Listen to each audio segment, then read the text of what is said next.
All right, let's get right to it. We're joined by NTV director Aaron Scott. Now let's set this up just a little bit, because it was 2016, I believe, that you wrote this on the board of all the NTV assignments, yes. And it has been there, this date we've been looking at for the past couple years here, that we are going to cover this story on this date. It's finally here. We're going to get right to it. The shoe throwing incident, and it's jarring footage, Aaron. What really stood out at you at this deal? I think we should take a look at the footage. It really sets everything up, so let's take a look.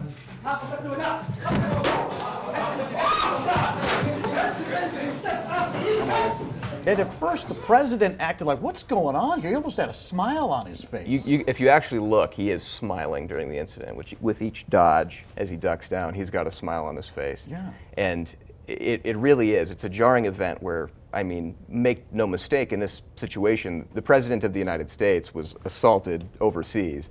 But the way he plays it off is great, and I mean, he's really brilliant in it. Yeah. He really handled it with grace. And I mean, there's a part where he talks about it, and we can get to that a little bit later, but I think it was just such a, at the time, I think it was because of his reaction and his demeanor, he was so calm in his reaction to it that, you know, I think we could all look back at it and maybe laugh a little bit, but there's so much more. There's so much more. This guy was an Iraqi journalist, right? Yes, an Iraqi journalist. After showing throwing the shoes, he was apprehended, and he was then later sentenced to 3 years in prison, with a reduced sentence later for 2 years, and after 9 months, he was released on good behavior.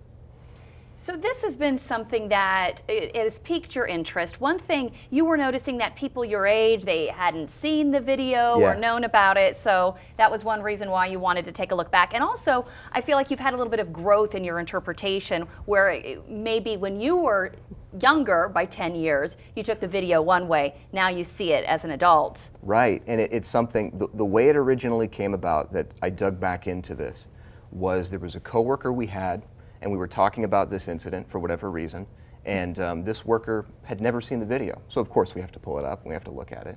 And then for the rest of that time, it had piqued my interest, so I looked up some articles on it.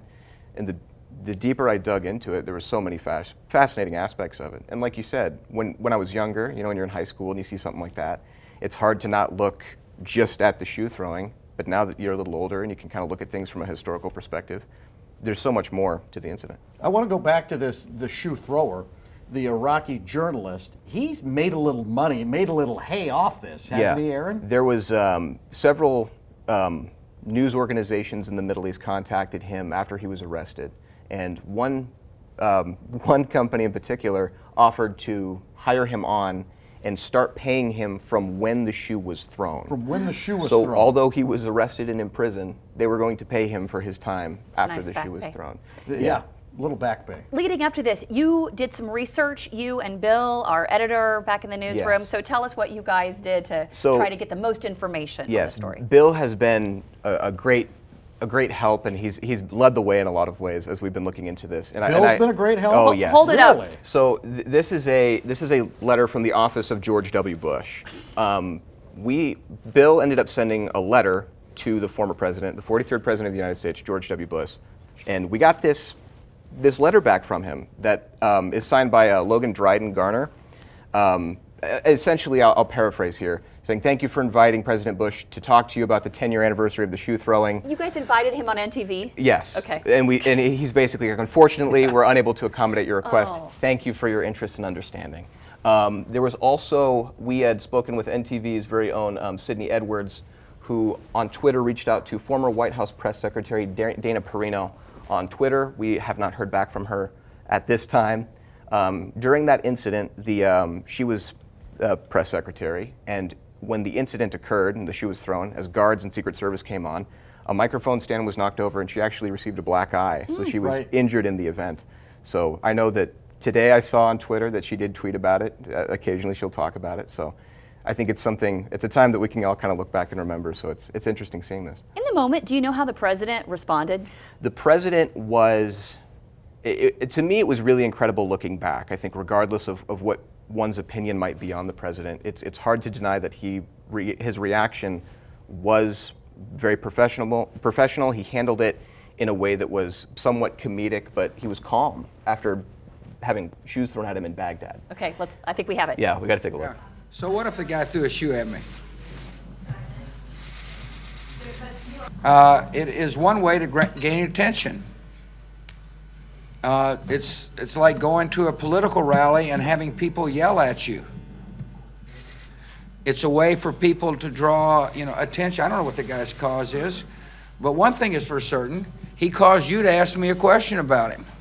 I didn't feel the least bit threatened by it.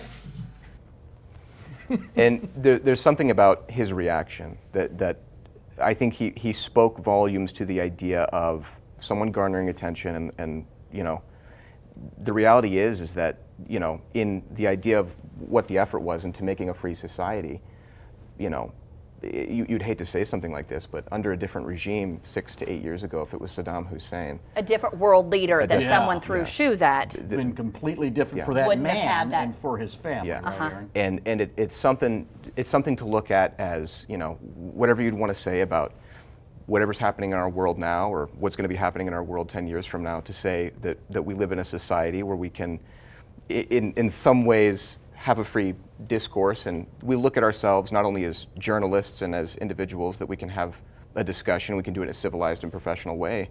There's all sorts of facets to the story to not only look at the historical context, but look within ourselves and see where we were and see where we've come. Aaron, we're out of time. Thanks so much. Keep your shoes on, and we'll see you next time.